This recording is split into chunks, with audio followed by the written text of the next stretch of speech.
వచ్చేసింది ఆది శ్రావణం షాపింగ్ అంతటికి అతిపెద్ద కేజీ సేల్ తో పాటు up to 61% off 1+1 offers, combo offers ఇంకా మరెన్నో. CMR shopping mall. పశ్చిమాసియాలో ఉద్రిక్తతలు మరోసారి తారాస్థాయికి చేరాయి. ఇరాన్, అమెరికా మళ్లీ పరస్పర దాడులకు దిగాయి. అగ్రరాజ్యపు బలగాలి లక్ష్యంగా ఇరాన్ బాలిస్టిక్ క్షిపణులతో మెరుపు దాడి చేసింది.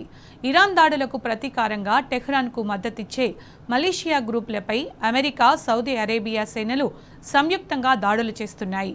ఇరాన్లోని ఉగ్రవాద శిబిరాలు, ఆయుధ డిపోలు, లాజిస్టిక్స్ కేంద్రాలపై విరుచుకుపడుతున్నాయి. గత 72 గంటల్లో ఐఆర్జీసీ ప్రయోగించిన అన్ని క్షిపణులు, డ్రోన్లను అడ్డుకున్నట్లు తెలిపింది అమెరికా సెంట్రల్ కమాండ్. తమ బలగాలు పూర్తి అప్రమత్తతో సిద్ధంగా ఉన్నాయని పేర్కొంది. ఐఆర్జీసీ దాడులకు ప్రతిగానే సంయుక్త వైమానిక దాడులు చేపట్టినట్టు వెల్లడించింది సెంట్కామ్. ఇరాన్, దాని అనుబంధ సంస్థలు దాడులను వెంటనే నిలిపివేయాలని హెచ్చరించింది.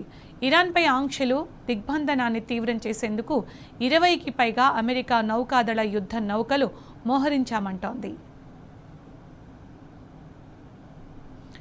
మరోవైపు ట్రంప్ చర్చల ప్రతిపాదనను తిరస్కరించింది. ఇరాన్ తమ అభ్యర్థన మేరకే దాడులను నిలిపేశామన్న ట్రంప్ వ్యాఖ్యలను ఖండించింది.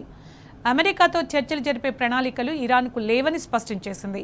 ఇక హర్ముజ్ జలసంధిపై కూడా కీలక కామెంట్స్ చేశారు ఇరాన్ నేతలు. హర్ముజ్పై తమ సార్వభౌమాధికారాన్ని వదులుకునేది లేదని తేల్చి చెప్పారు. హర్ముజ్కి సమీపించే ఏ ఐరోపా యుద్ధ నౌక అయినా తమకు లక్ష్యంగా మారుతుందని హెచ్చరించారు.